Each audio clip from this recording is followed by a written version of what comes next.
Welcome back, ladies and gentlemen. Please join us if you're still making your way to the main room.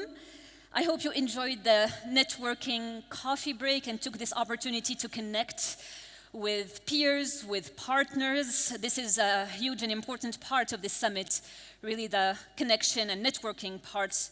So we hope that we're making the most out of it.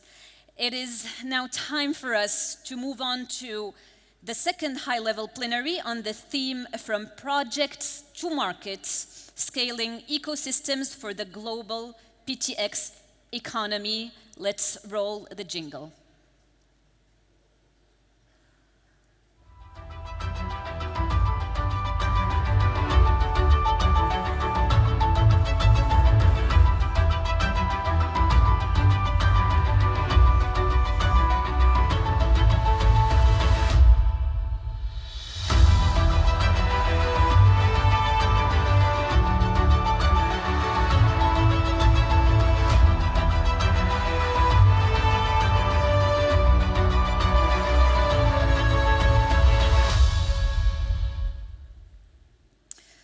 And at the heart of this session lies a critical challenge, which is how do we move from promising pilot projects to full industrial ecosystems, ones that generate domestic value, that create jobs and position Morocco and Africa as global hubs for green hydrogen and clean molecules. So to have this conversation, please join me in welcoming our distinguished panelists to the stage. Mr. Tariq Haman is being represented by Mr. Nourdine Ftiane, Director Centrale Production à l'ONE. Let's please give him a round of applause as he's making his way to the stage.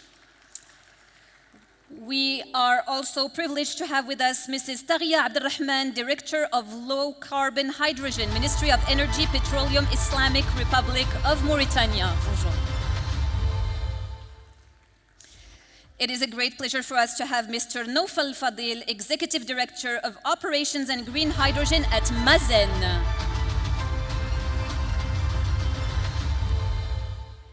Let us please welcome now Mr. Omar Qadir, Managing Director, OCP Green Energy.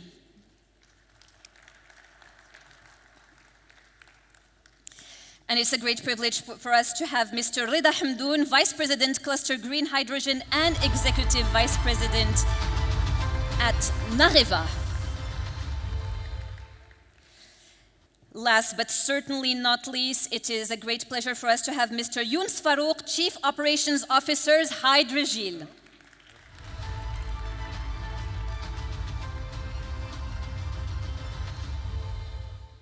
Welcome to you as well, ladies and gentlemen.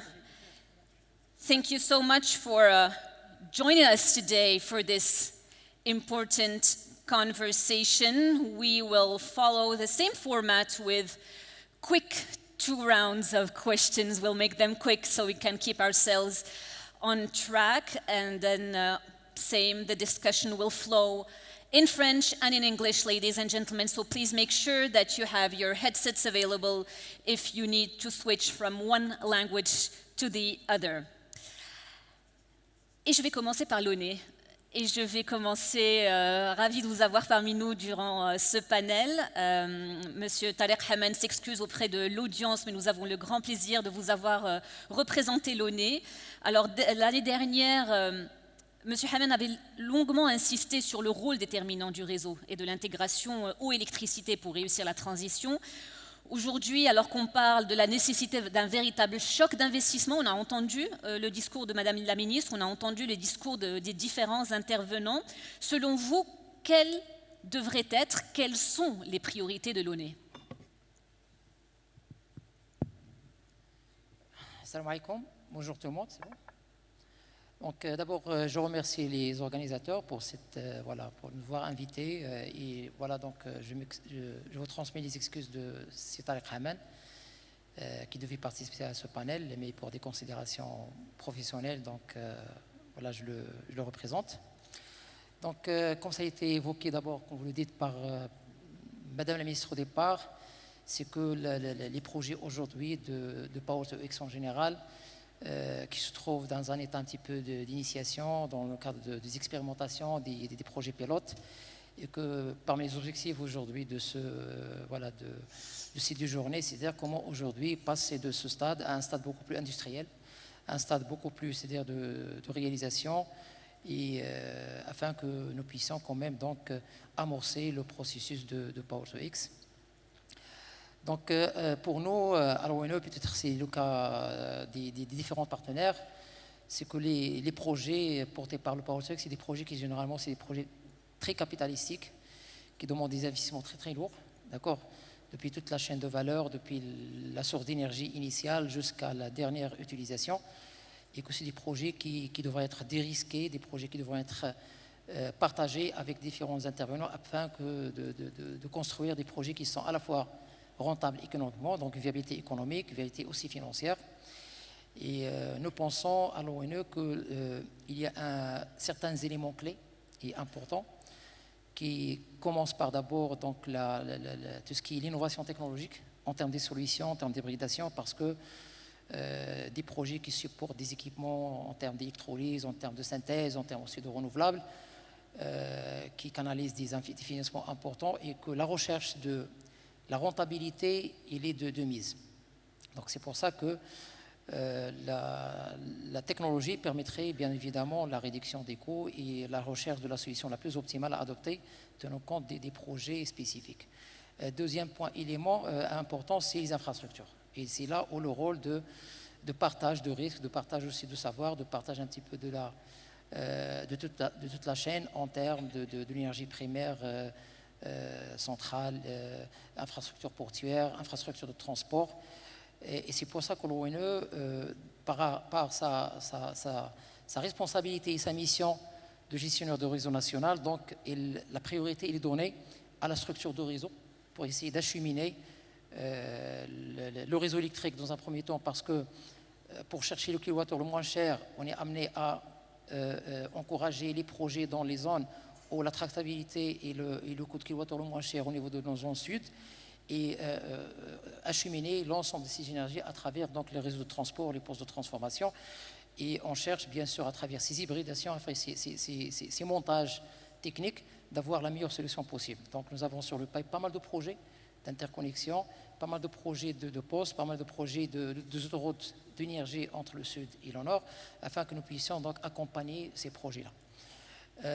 Il y a bien évidemment, dans le cadre de la décarbonisation et pour la réponse à ces projets importants, il y a pas mal de projets sur l'augmentation de capacité renouvelable qui va, Inch'Allah, tripler d'ici 2030 et que l'objectif national sera largement dépassé.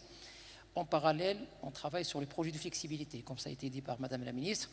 Le renouvelable, oui, mais il faut de la flexibilité pour avoir un réseau stable, un réseau qui est robuste, un réseau qui peut supporter les intermittences, les aléas techniques de projet. Un élément essentiel aussi, c'est la partie financement. Comme j'ai dit, c'est des projets qui sont très capitalistiques, donc on doit chercher des financements innovants, des solutions de financement avec le partage de risques, des financements basés sur des résultats afin d'encourager les investisseurs à promouvoir des projets. Et l'élément aussi final, c'est l'off-take, qui est la question la plus sécurisante des différents développeurs pour avoir donc, le développement d'un marché qui pourra supporter les projets. Voilà, c'est un petit peu... Merci d'avoir souligné ces projets prioritaires et effectivement le financement innovant, l'infrastructure, l'off-take, ça reste parmi les priorités sur lesquelles vous travaillez. Je vais poursuivre avec vous, Monsieur Nofel Fadel. Alors l'année dernière, vous aviez présenté l'offre Maroc hydrogène, c'était même le focus de l'édition de l'année dernière. Vous l'avez présenté comme un cadre clair, incitatif pour les investisseurs. Depuis, il y a eu cette avancée majeure avec la sélection, comme nous le savons, d'un certain nombre de projets.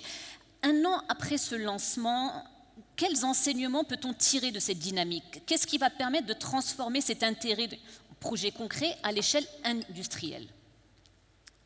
Merci Ménel. Merci aux organisateurs pour l'événement.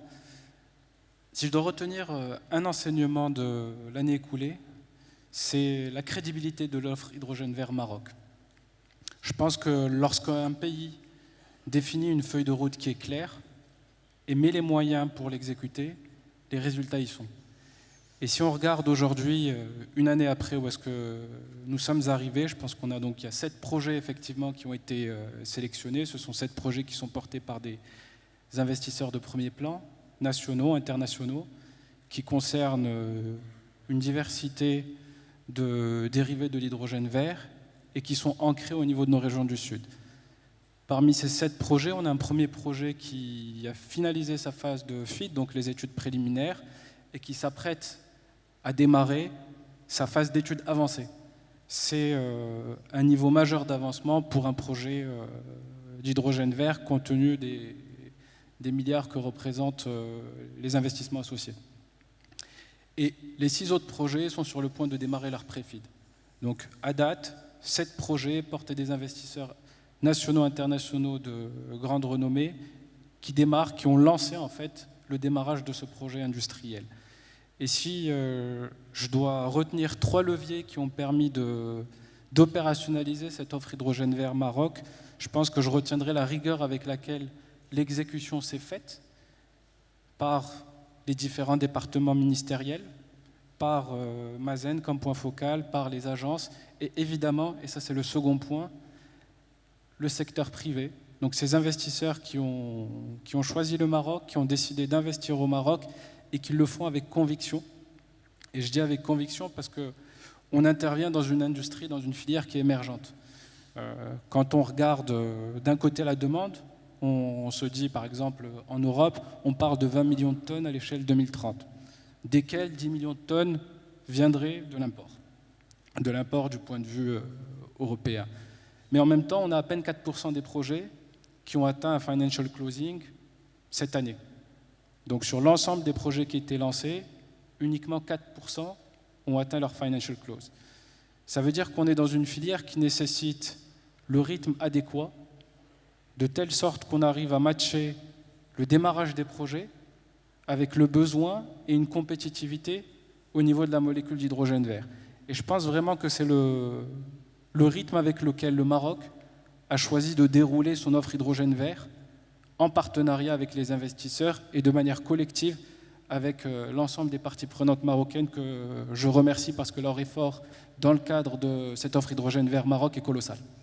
Merci beaucoup pour ce partage. Merci de nous avoir rappelé ces éléments clés. Now turning to you, Mrs. Tariya Abdelrahman, it's a pleasure to have you with us today. You are Director of Low Carbon Hydrogen at the Ministry of Energy and Petroleum. So Mauritania has recently adopted its Green Hydrogen Code, one of the first comprehensive frameworks in Africa. How does this new code give investors confidence and help turn hydrogen projects from early concepts into large-scale bankable ventures? Thank you for your question and thank you for inviting me to be here. I'm very privileged to be with such distinguished panelists, so it's my privilege. So going back to Mauritania, so the signal is clear. Mauritania enacted the Green Hydrogen Code last year, the 8th of October exactly, and that was really to give a signal, not only regionally, but globally. So Mauritania's Green Hydrogen Code is one of the first in the world, and this decision was made based on a roadmap that was published on 2022. So we had the clear guidelines on where Mauritania wants to move from the institutional side to the regulatory side. So we were really looking for working within a legal framework that it's very stable. So the government was seeking to provide stability, clarity, and a long-term vision. So in this aspect, the Green Hydrogen Code was designed. The Green Hydrogen Code, the Mauritanian one, covers more than 10 titles. So it means that we really wanted to cover the full value chain of green hydrogen development, the full life cycle, from feasibility, from early stage development to exploitation. And it not only covers the contractual path, so it is a clear contractual path. You start with a framework agreement, then you go to a global convention. The framework agreement is for the feasibility studies and the early stage in order to negotiate for a global convention which has to go for parliament. So this is really to give some confidence to the investors. Second aspect, the green hydrogen license, which covers a clause of 35 years stability, renewable 2 times. Special incentive regime, task fiscal regimes. Electricity use, so title on electricity, a title on water use, a title on common infrastructure, a title on certification. So with a couple of, we really try to make sure that we can really be working in a frame. And it's a nascent sector, as my previous colleague said, we are all learning, so it's a learning journey. Absolutely. And we are putting this into practice by negotiating currently 2 global conventions, which needs to go through the parliament, and we are testing the law. So just saying one word is that we are at a nascent, starting a nascent sector. The ambition is high, regionally. Africa is one of the continents that has the most potential wind, solar. The will is here. We just need to prepare for a better future. So thank you. Absolutely, thank you so much. It's a learning journey indeed, and we are really glad this morning to hear from the Mauritanian experience. Thanks again for sharing that perspective with us. Turning to you now, Mr. Omar Qadir, you are Managing Director at OCP Green Energy, which is the company in charge of developing OCP's renewable energy portfolio, from solar and battery powering its mine sites to new capacities. Now, as we all know, OCP is not only a major off-taker of green molecules, but also one of the largest importers of ammonia worldwide, while also steadily building renewable capacity to power its industrial base. Now, what is your perspective on this topic? Indeed, OCP is the single largest importer of ammonia worldwide. We are importing something like 2 million tons per year. So for us, it's not a matter of only procuring capacities. It's finding a solution to integrate seamlessly within existing operations in order to have an impact, but also create value. Ammonia is used today as a feedstock for the manufacturing of nitrogen-based fertilizers.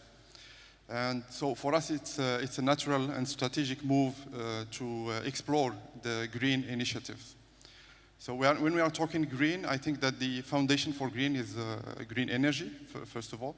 So we are pursuing 2 streams that are going their own path, but they are interdependent. The first one is producing electricity by in-house capabilities in order to substitute electricity for existing operations, to substitute the electricity that we buy from the grid. So here we start with an advantage, because in Morocco, and since more than a decade now, it's possible to use green electricity way cheaper than the regulated tariff. So we are trying to get the lessons learned by at each step having a leaner operation in order to provide electricity for the electrolysis and the seawater desalination.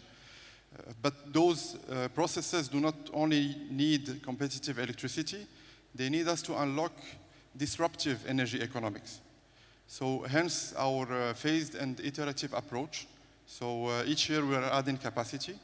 As we speak, we are already operating 200 megawatt solar PV capacity that has been commissioned early this year. And we are iteratively adding capacity, so each year we will add both power generation and flexibility means by batteries. And the idea is ultimately to have access to the level of competitiveness needed to have a sound business cases for the green molecules productions. So put simply, Power2X business would not scale if it doesn't have access to cheap, reliable, and abundant green electricity. Cheap, reliable, and abundant. These are 3 key words we will keep in mind. Thank you so much for sharing your perspective. Now, Mr. Rida Hamdoun, it's a pleasure to have you back this year. Last year, I remember we had a very lively conversation. And to remind our audience, last year you stressed on 2 important things, actually. You stressed on the fact that developers can't carry all the risk alone, and that competitiveness will hinge on hard infrastructure, ports, pipelines, and storage. Now, let's pick up on that thread. What urgent steps do you see as necessary to ensure that Morocco's infrastructure keeps pace with the scale-up of projects and supports the development of true industrial ecosystems? Thank you, Manal, and thank you for remembering last year's conversation, which was indeed lively and instructive, at least for me. What I gather from the discussions this morning is that green hydrogen development is a journey, and it's our journey, our collective journey. And what I hear from your question is basically how we go from ambition to which is well known. Our ambition now has been well broadcast. How do we use the green molecules as a building block to become a green industrial powerhouse in Morocco and beyond, to execution. In other words, how do we create seamless markets that go from megawatts to molecules to manufacturing, and where again green hydrogen is just the spark that ignites and triggers new value chains and job-creating value chains. But my feeling is that so far we've been focusing, rightfully so, on one side of the equation, which is supply. And supply has indeed scaled up, whatever the naysayers can say, because we have reached today worldwide 270,000 tons of hydrogen being produced as we speak, and the IEA is forecasting close to 2 million tons of hydrogen being produced by 2030. When you look at the capacity for electrolyzers, it has moved from 290 megawatts in 2021 into today 2.4 gigawatts. So the supply is indeed scaling up. But if you want to create markets, you have to look at the supply side and also the demand side, and find ways to connect the two. So domestically, we can do that through green hydrogen valleys, as we call them, whereby you bundle renewables capacity and you bundle consumption, like iron mills or metallonation units or fertilizer units, or you can do it internationally through trade. So either way, you need connecting infra. So what do we talk about when we talk about green hydrogen infrastructure? Most importantly, I would say chemical ports. Number one, NH3 terminals, because 85% of green hydrogen is actually carried through ammonia and then recracked. It's still the most cost-effective way to transport green hydrogen, but there is a more cost-effective way, which is pipelines, green hydrogen pipelines. For a pipeline of 20-inch diameter that can carry up to 1.2 gigawatts, the cost of carrying the green hydrogen molecule will be less than 60 cents per kilogram per 1,000 kilometer, so which is actually more cost efficient than an HVDC line at 500 kV. And of course, if you talk about industrialization, we have to talk about storage, and our storage capacities are lagging, but they're lagging worldwide. Because we have today less than 10 terawatt hour of storage capacity in the world. What would we need 20 times that? And the more we move on, the more we try to create this new industry, the more the needs are becoming apparent in terms of infra. I think most notably about the CO2. How do you store CO2? How do you transport CO2? To make what we call now advanced fuel. So these are the two sides of the equation that you need to connect. But you spoke rightfully about hard infra, but we also need soft infra. And what I mean by that is regulatory infrastructure. Yes. How do we build common standards? How we build certification schemes that are interoperable between us and the off-takers, between us and the EU? And this is absolutely key. So all this will require innovation. All this will require cooperation. All this will require hard work. It's exciting. But make no mistake, by connecting continents, by connecting industries, we're not just creating markets, but we are actually building bridges between Africa and Morocco, I would say. Yes, you have raised many points there that are worth unpacking and diving into.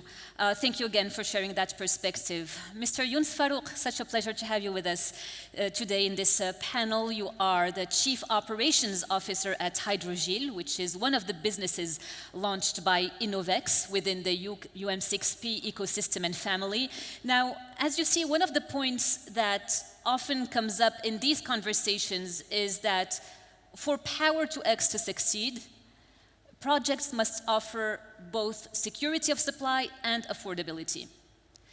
From your perspective, what are the essential ingredients that allow a Power-to-X project not just to launch, but to succeed and endure over time? Thank you, Manal.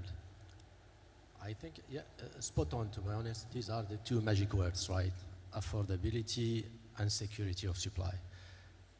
Now, the deep belief of everyone is that you get to these elements simply via scaling, right?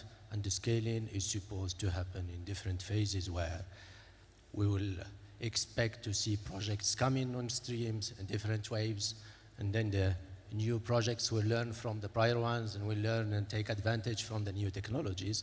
And by doing so, you are sure to get the costs down and get access to that affordability. In front of that, the way we imagine it already today, the demand is expected to come in phases as well, so you're going to be in position to secure that supply in a phased manner. Now, the real question is how you get to that scale, right? And there the question is, or the honest answer is that it won't happen by its own. I think that that system, or somehow we need to start that system, we need to kickstart it, and we need to do something. On the other side, we need to make sure as well that the early movers are rewarded, right? Early movers are not expected simply to take only the negatives of being early movers. So we need to think about that. Now, very specifically, I think we can trust technology developers for what they provide us technologies. We can trust project developers for developing the spot-on projects with the right level of integration, reliability, while taking care of costs. But it's not enough. We need to create that external system, that these kind of enablers. And if I have to take only two out of these, Reda was mentioning demand. We need to trigger a regulated demand. If you don't have that demand, there is no projects.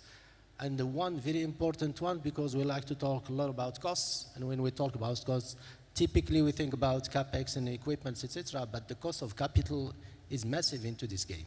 So we need to make sure that we create a fit for purpose access to capital. And this is via taking care of looking at the costs, but as well in terms of complexity. All the requirements that are there to make sure that we cover unbelievable guarantees, etc., etc. This is a very important element. To give an example, I've been reading through the Hydrogen Council recent report, and there indeed you see that certain projects went through FID, and half of these projects, more than half, I think 55% or so, are in China, larger scale one, by the way, so taking a bit of a scale effect. But this happens because simply these projects got access to a stimulated demand, and the access to capital was eased. No magic. Thank you. Yes, absolutely. This topic of demand is absolutely critical. Thank you, everyone, for sharing with us these initial thoughts. Now, we just have enough time for a quick second round of questions, and I want us to focus on overcoming challenges and maximizing impact. Je reviens vers vous, Monsieur Ftien, pour avoir votre perspective. On l'a souvent entendu, rien ne peut se faire seul. Dans cette logique, quelles sont les formes de coopération nationale, régionale, internationale qui vous semblent aujourd'hui les plus décisives pour accélérer ce développement au Maroc et sur le continent africain? Sur quel partenariat concrètement vous travaillez-vous au sein de l'ONE? Merci beaucoup pour la question. Bon, certainement, seul on peut arriver vite, mais ensemble, on va plus loin. D'accord? Donc, alors cette démarche au niveau de l'ONE, parce que, comme j'ai dit au départ, c'est des projets qui sont supportés par cette initiative de PtX, c'est des projets qui sont à très haut risque et des projets qui sont capitalisés, qui demandent quand même des investissements et de mobilisation des fonds très important. Et c'est pour ça que, comme vous dites, il faut un partage de risques sur le plan technologique, sur le plan économique et sur le plan rentabilité financière du projet. Donc à l'ONE, en termes de... nous avons quand même une expérience assez large. L'ONE, pour la génération par exemple, au niveau de la production d'énergie, a déjà commencé des partenariats depuis les années 90, lorsqu'on a commencé un petit peu à ouvrir la production aux concessionnaires, à partenariat public-privé, et aussi s'accrocher avec des partenaires pour la gestion des ouvrages d'énergie électrique. Et dans notre perspective, pour les projets futurs sur la partie uniquement renouvelable, on compte, Inch'Allah, donc développer des projets qui totalisent aux alentours de 12 000 MWh, donc ça ferait des mégawatts plutôt, c'est 2 gigawatts, et qui sont supportés à la fois par l'ONE et une grande partie par des partenaires privés, d'accord? Partenaires privés qui sont sur la place, qui ont déjà une capacité et une expérience assez approuvée. Sur la partie réseau électrique qui est très intéressante, en plus des projets qui sont en local, toute la capacité du réseau, donc le renforcement du réseau de transport, on travaille sur des corridors, c'est-à-dire on est en train de voir donc, le renforcement de l'interconnexion avec l'Espagne, d'accord, avec le marché européen pour le dédoublement de capacité à la fois technique et commerciale.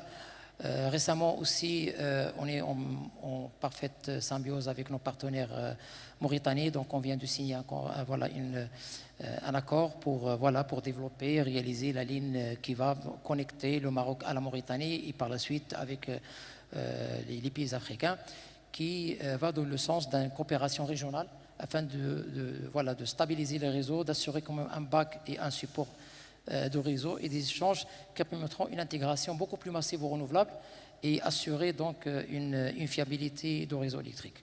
Donc nous pensons qu'à travers ces mécanismes de partage de risques, on pourra développer, donc aller beaucoup plus loin sur ces projets et stimuler ces projets qui sont à l'instant dans un état quand même de pilote à un étage beaucoup plus profond et beaucoup plus large.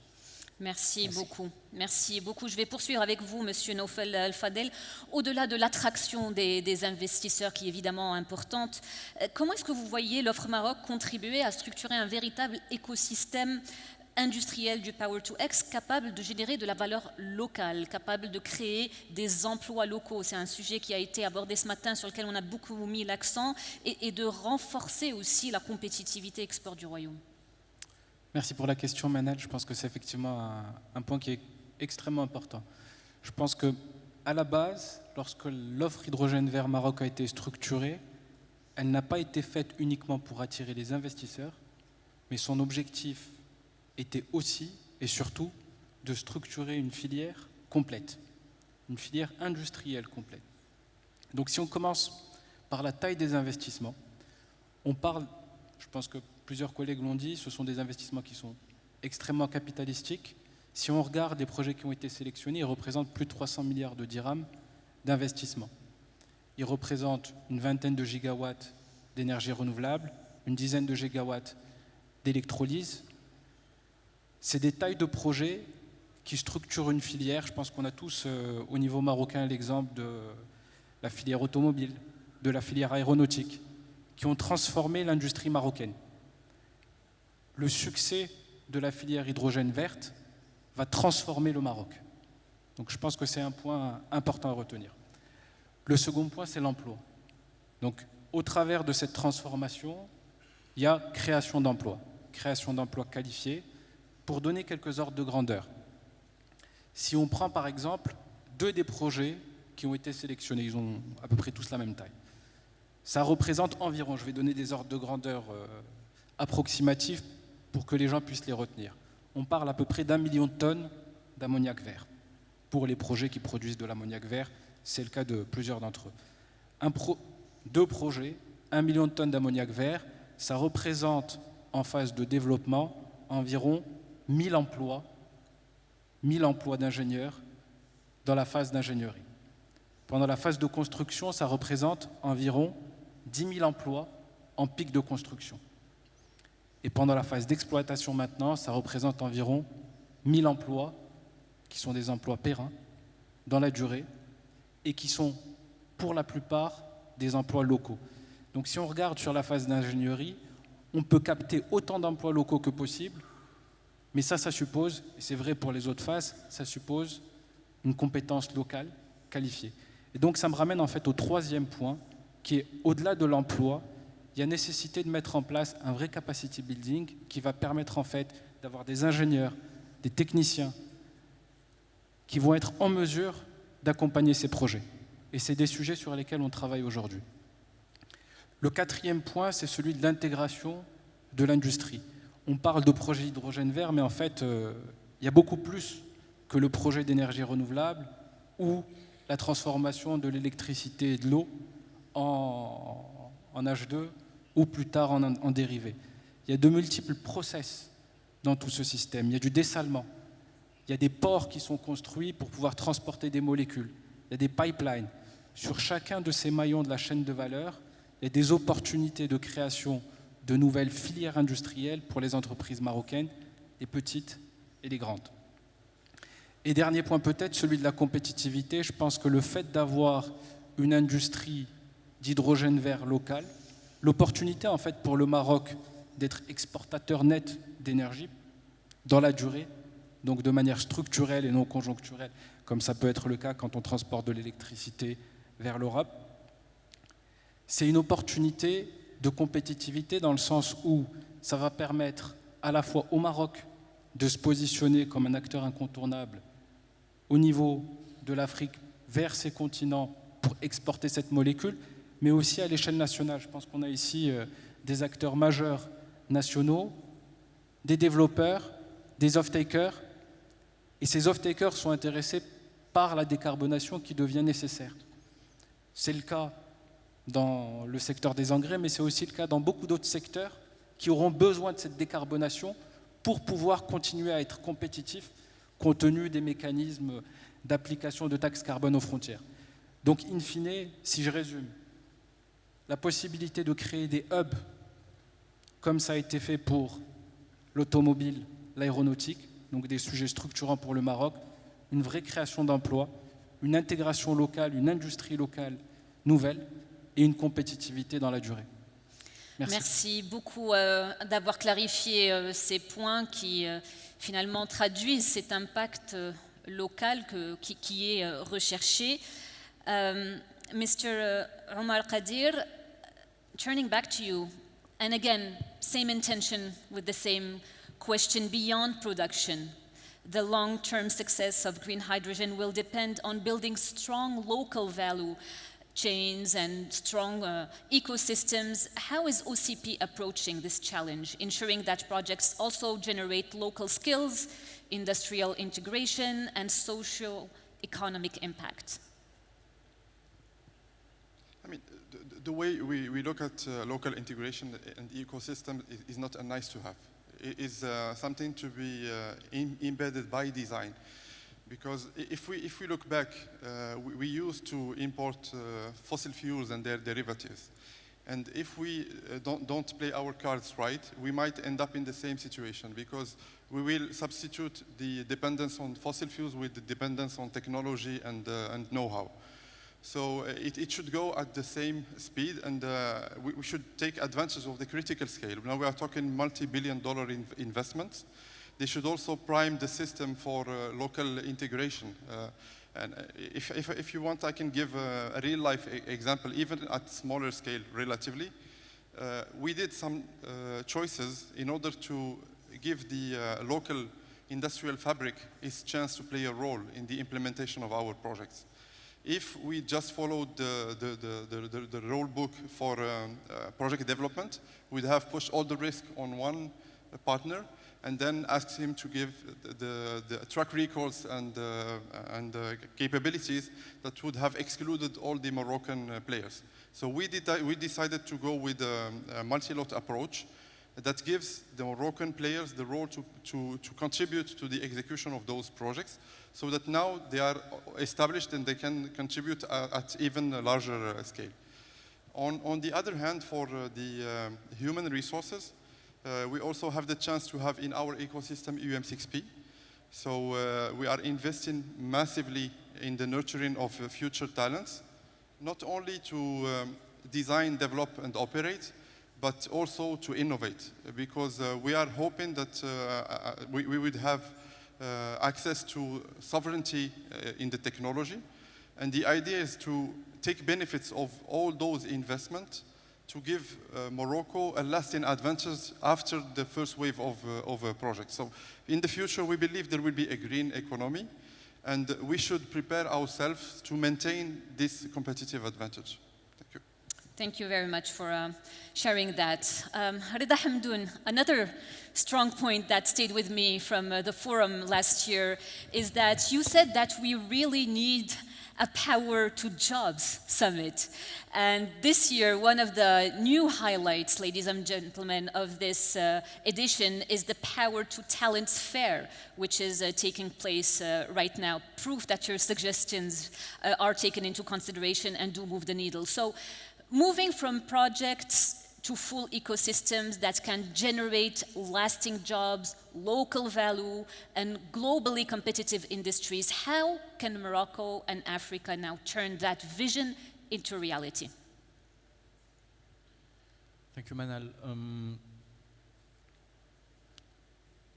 I do believe in the current circumstances in Morocco that the green hydrogen sector not only gives us a responsibility to create jobs, but a duty to do so. And this it's not a duty that we should take lightly, because it can pass us by, and we can leave hundreds of thousands of the youth still jobless, where we have the opportunity as developers, as private developers, but also the authorities, to create jobs. So we have no excuse now not to create jobs based on the new sector. And I'm actually thankful to Naufal and beyond to Mazen to have included in the offer Hydrogen Maroc a sort of a KPI to select projects based on the numbers of jobs, direct jobs and permanent jobs they will create. And I'm happy that Nareva was on this basis was selected to develop two projects, and the numbers are clear. If you produce 1 million tons of green hydrogen, you will create 7,000, at least 7,000 direct permanent jobs. And the beauty of this molecule is that you can create intensively jobs on the whole value chain, on renewables, even if it's on the renewable side, mostly they're not permanent, it's mostly on construction.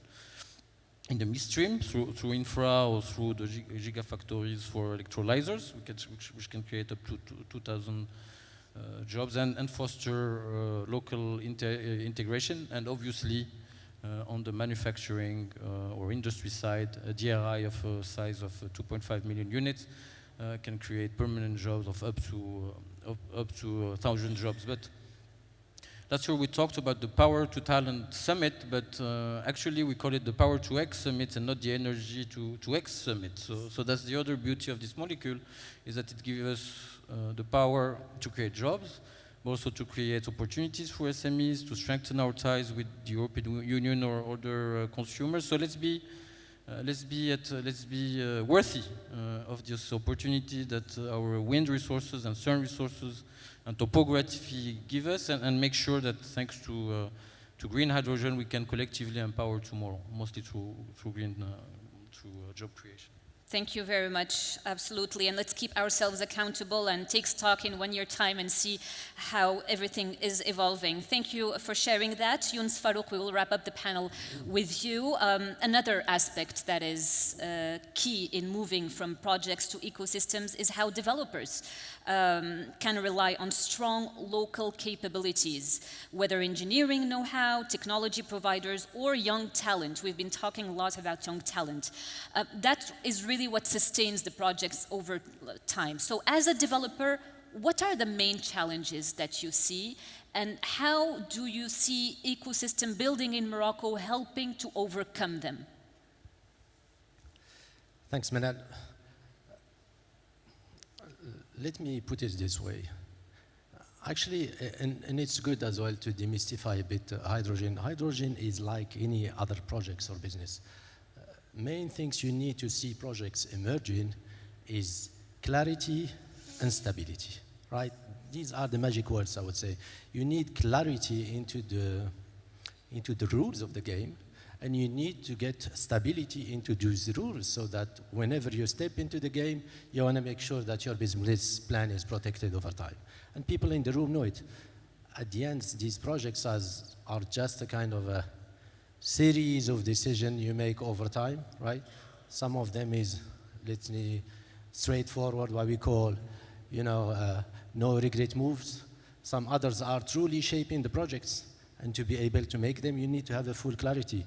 Reality today is that things are improving, yes, but we are still navigating in a kind of uncertain environment, blurry rules, which does not sustain and does not give enough comfort, to sponsors, to lenders, to potential investors in what we do. Take the example of Europe, for instance, where 2/3 I've seen of the demand for 2030 is sitting in Europe in terms of the projected demand, 2/3. Now, if you look at the EU rules, majority of them have not yet been translated into local binding rules. And with this, you don't have a full clarity, and you still need to make guesses, translations,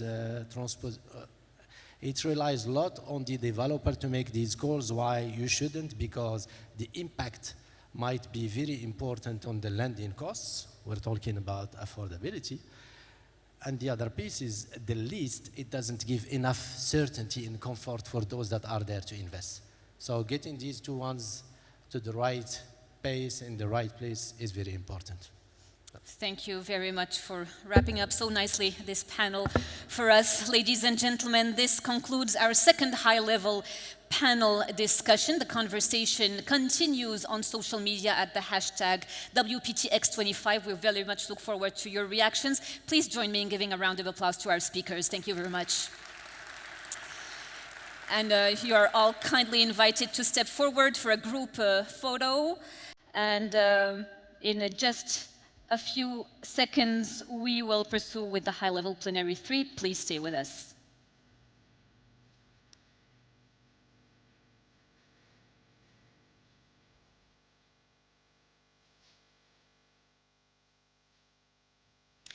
Thank you very much again.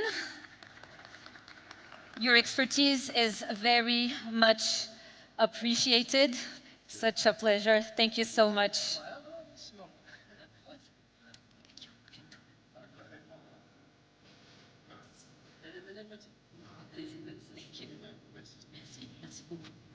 Thank you very much, ladies and gentlemen. That was the second high-level plenary on the topic.